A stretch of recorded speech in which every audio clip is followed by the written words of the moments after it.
Mais alors que signifient ces cheveux teints, ces ongles de femme, ces gants roses, ces longues boucles, tout ce que le vrai dandy, qu'il soit Brummel ou Orsay, taxera de mauvais goût. Il y a chez Baudelaire un passage insensible de la virilité du dandysme à une sorte de coquetterie féminine, à un goût féminin de la parure. Voyez cet instantané que nous avons de lui, plus vrai, plus vivant qu'un portrait.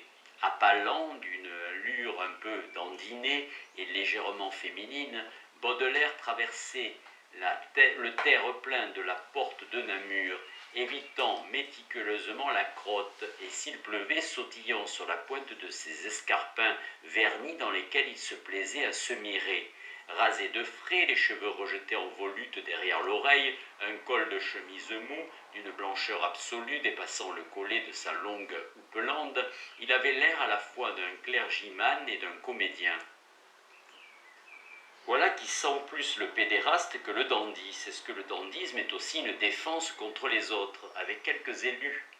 Qu'il connaît bien, Baudelaire peut jouer le jeu pervers du bien et du mal. Il sait dans quelle mesure il peut se prêter à leur jugement, coqueter avec leur mépris et comment il lui est à tout instant possible d'échapper d'un coup d'aile, de redevenir par-delà l'image qu'il leur laisse entre les mains une liberté qui échappe à tout jugement. C'est qu'il a appris leurs principes et leurs coutumes, il peut les haïr ou les craindre. De toute façon, avec eux, il se sent à l'aise. Mais les autres, la foule anonyme des autres, qui sont-ils? Il n'a aucune familiarité avec eux. Ce sont des juges en puissance, mais il ignore les règles auxquelles leur jugement se réfère. La tyrannie de la race humaine serait moins redoutable si en chacune de ses faces, deux yeux guetteurs n'étaient plantés. Il y a des yeux partout et derrière ces yeux des consciences. Toutes ces consciences le voient, s'emparent de lui en silence et le digèrent. C'est-à-dire qu'il demeure au fond des cœurs classés, empaquetés avec une étiquette qu'il ignore. Cet homme qui passe et qui laisse traîner sur lui un regard indifférent, peut-être méconnaît-il sa fameuse différence, peut-être ne voit-il en lui qu'un bourgeois pareil aux autres. Et puisque cette différence doit être reconnue par autrui pour exister objectivement, le flâneur indifférent contribue par son simple regard à la détruire. Cet autre, au contraire, le tient pour un monstre, mais comment se prémunir contre ce jugement? Comment affirmer qu'on y échappe si l'on n'en connaît pas les motifs? Voilà la véritable prostitution, on appartient à tous. La maxime populaire qui concède au chien le droit de regarder un évêque a des conséquences terribles, car justement pour le chien, il n'y a pas d'évêque. Dans un spectacle, dans un bal, écrit-il, chacun jouit de tous. Ainsi, le moindre galopin peut jouir de Baudelaire. Il est sans défense et nu sous les regards. Aussi, par une de ces contradictions dont nous avons pris l'habitude, Baudelaire, l'homme des foules, est aussi celui qui a le plus peur des foules. Le plaisir que lui donne en effet le spectacle d'un grand concours de peuple n'est que l'agrément de regarder. Et celui qui regarde, chacun peut en faire l'expérience, oublie qu'il peut être regardé. Cet évanouissement du moi dont parle Baudelaire à ce propos n'a rien à voir avec la dilution panthéiste. Il ne se perd pas dans la foule. Mais observant sans se croire observé, il devient en face de cet objet mouvant et bigarré une liberté purement contemplative. Pour le flâneur, en effet, le spectacle de la rue a ceci d'agréable que les passants, affairés, butés sur leurs soucis, concentrés sur leurs travaux, ne lui prêtent aucune attention. Mais que tout à coup, un de ces passants relève la tête et l'observateur est observé à son tour, le chasseur chassé. Baudelaire a horreur de se sentir gibier. C'est un supplice pour lui que d'entrer dans un café, dans un lieu public, parce que dans ce cas, les regards convergent sur la personne qui entre, et celle-ci, éblouie, mal accoutumée à l'endroit, ne peut se défendre en regardant ceux qui la regardent. Il a la manie de se faire accompagner partout, non pas seulement comme le croit Asselineau, par manie de poète et d'auteur dramatique auquel il faut toujours un public, mais surtout pour se faire absorber par des yeux connus, par une conscience inoffensive qui l'abritera contre les consciences étrangères. En un mot, il est affreusement timide, et l'on sait ses avatars de conférencier. Il bafouille en lisant, presse son débit de manière à le rendre inintelligible, garde les yeux fixés sur ses notes et semble au plus fort de la souffrance. Son dandysme est la défense de sa timidité, sa propreté méticuleuse, la netteté de sa mise sont l'effet d'une vigilance perpétuelle et représentent un refus d'être jamais pris en faute. Il veut être impeccable sous les regards.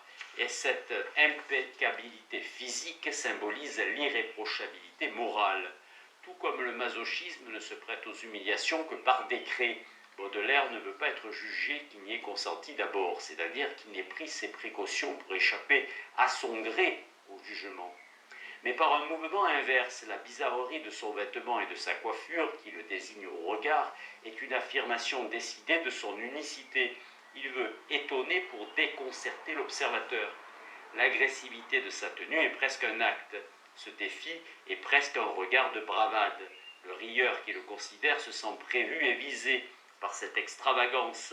S'il se scandalise, c'est qu'il découvre sur les plis de l'étoffe une pensée aiguë qui se tourne vers lui et lui crie « Je savais que tu rirais ». Indigné, il est déjà un peu moins observateur, un peu plus observé. Au moins s'ébahit-il précisément de la façon dont on voulait qu'il ébahit. Il est tombé dans un piège. Cette conscience imprévisible et libre qui pouvait fouiller Baudelaire jusqu'au cœur, découvrir ses secrets, former sur lui les pensées les plus captieuses. Voilà qu'elle est guidée comme par la main et qu'on l'amuse avec la couleur d'un vêtement, avec la coupe d'un pantalon. Pendant ce temps, la chair désarmée du vrai Baudelaire est à l'abri. La mythomanie de notre auteur procède exactement de la même attitude. Elle trace les traits d'un Baudelaire étrange et scandaleux sur qui vont s'acharner tous ces témoins bavards. Pédérastes, indicateurs, mangeurs d'enfants, que sais-je. Mais tant que les commérages déchireront le personnage inventé, l'autre demeure à l'abri. Nous retrouvons ici le double aspect de l'autopunition, car c'est avec un profond sentiment de culpabilité que Baudelaire est dandy. Tout d'abord, en se faisant condamner sur des pièces truquées, Baudelaire se donne le droit de mépriser ses juges et par suite de contester leurs jugements les mieux fondés. Mais en outre, le blâme qu'il encourt pour son extravagance, pour les crimes qu'il s'impute, est une punition qui l'atteint tout entier, quoique fictivement. Il jouit de l'irréalité même de cette punition. Elle représente l'assouvissement symbolique et sans danger de son goût du châtiment. Elle contribue à diminuer le sentiment de ses fautes. Avec ses proches, Baudelaire s'accuse de fautes réelles parce qu'il sait pouvoir éluder les blâmes. Avec les étrangers dont il ignore les réactions, il s'accuse de fautes irréelles et il échappe à la condamnation parce qu'il sait n'être pas coupable des actes qu'on lui reproche. Sa mise est pour la vue ce que sont ses mensonges pour les oreilles, un péché retentissant et claironné qui l'enveloppe et le dissimule. En même temps, il se penche sur l'image qu'il vient de peindre dans la conscience des autres et elle le fascine. Ce dandy pervers et excentrique, c'est tout de même lui. Le seul fait de se sentir visé par ses yeux le rend solidaire de tous ses mensonges. Il se voit, il se lit dans les yeux des autres et il jouit dans l'irréel de ce portrait imaginaire. Ainsi le remède est-il pire que le mal. Par crainte d'être vu, Baudelaire s'impose au regard. On s'étonne qu'il ait parfois l'air d'une femme et que l'on cherche en lui les traces d'une homosexualité qu'il n'a jamais manifestée. Mais il faut se dire que la féminité vient de la condition, non du sexe. La femme bourgeoise, a pour caractère essentiel de dépendre profondément de l'opinion. Oisive et entretenue, elle s'impose en plaisant, elle se pare pour plaire et son vêtement, son phare, la livre en partie la dissimule. Quiconque parmi les hommes se trouverait par aventure vivre dans une pareille condition endosserait semblablement la féminité. Baudelaire est dans ce cas. Il ne gagne pas sa vie par un travail. Cela signifie que l'argent qui le fait vivre ne rémunère pas un service social objectivement appréciable, mais dépend essentiellement des jugements qu'on porte sur lui. La féminité. En même temps, le choix originel qu'il a fait de lui-même implique un souci extraordinaire et constant de l'opinion.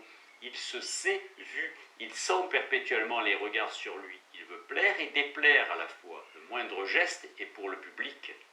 Son orgueil s'en afflige, son masochisme s'en réjouit. Quand il sort, paré comme une chasse, c'est toute une cérémonie. Il faut protéger sa toilette, sautiller parmi les flaques d'eau, sauver tous ces gestes de protection qui sont un peu ridicules en leur donnant une certaine grâce. Et le regard est là qui l'enveloppe. Pendant qu'il accomplit avec gravité les 1000 petits actes impotents de son sacerdoce, il se sent pénétré, possédé par autrui.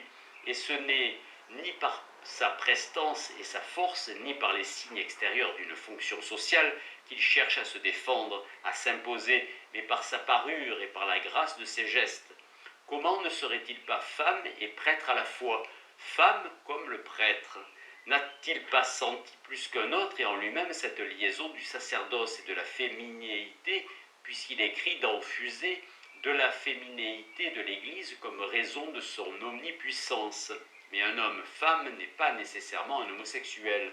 Cette passivité d'objet sous les regards qu'il essaie de compenser par une composition soigneuse de ses gestes et de sa mise, il en jouit parfois et peut-être l'a-t-il de temps à autre transformé dans ses rêves en une autre passivité, celle de son corps sous un désir de mal.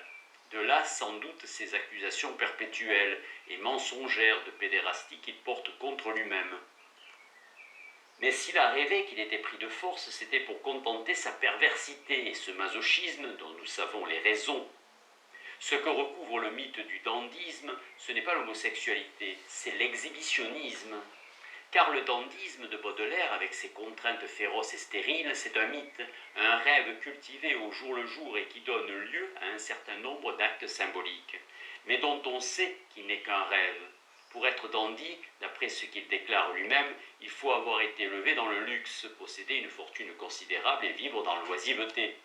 Mais si l'éducation qu'il a reçue, ni son oisiveté, ni l'éducation qu'il a reçue, ni son oisiveté besoigneuse ne répondent à ses exigences. Déclassé, certes il l'est, et il en souffre. Il est tombé dans la bohème. Il est le fils qui a mal tourné de Madame l'ambassadrice. Mais ce déclassement réel ne correspond aucunement à la rupture symbolique que le dandy accomplit. Baudelaire ne s'est pas placé au-dessus de la bourgeoisie, mais au-dessous. Il est entretenu par elle, comme l'écrivain du XVIIIe siècle l'était par la noblesse. Son dandysme est un rêve de compensation. Son orgueil souffre si fort de cette condition humiliée qu'il s'efforce de vivre son déclassement comme s'il avait un autre sens, celui d'une désolidarisation volontaire. Mais au fond, il ne se trompe pas, et quand il remarque que Guise a trop de passion pour être dandy, il sait bien qu'il peut s'appliquer à lui-même ces considérations. Il est poète. Ces ailes de géant qui l'empêchent de marcher, ce sont celles du poète. Ce guignon qui pèse sur lui, c'est celui du poète. Son dandysme, c'est le souhait stérile d'un au-delà de la poésie. Reste que sa coquetterie, en même temps qu'elle est une défense contre les autres, se fait l'instrument de ses rapports avec lui-même. Baudelaire, à ses propres yeux, n'existe pas assez. Son visage dans la glace est trop familier pour qu'il le voie. La succession de ses pensées le touche de trop près pour qu'il la juge. Il est investi par lui-même et pourtant il ne peut pas se posséder. Son effort essentiel est donc pour se récupérer. L'image de lui qu'il cherche dans les yeux des autres se dérobe sans cesse, mais il est peut-être possible de se voir comme les autres le voient. Il suffirait d'établir une distance, si petite fût-elle, entre ses yeux et son image, entre sa lucidité réflexive et sa conscience réfléchie. Le narcissiste qui veut se désirer se maquille et se déguise, puis il se plante devant une glace en cet équipage et parvient à dresser à demi un faible désir qui s'adresse à son apparence trompeuse d'altérité. Ainsi Baudelaire se part pour se travestir et ainsi se surprendre.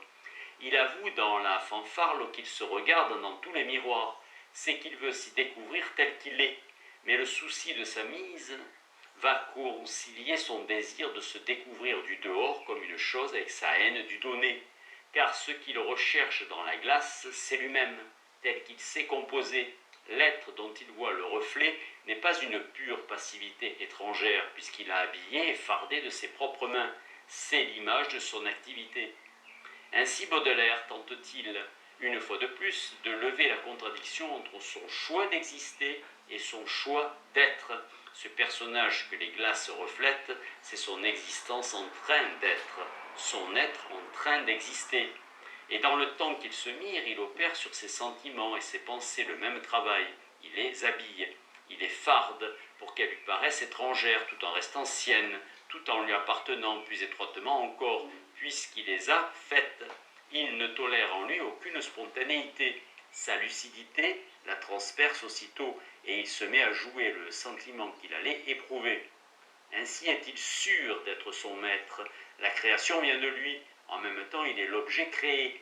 C'est ce que Baudelaire nomme son tempérament de comédien.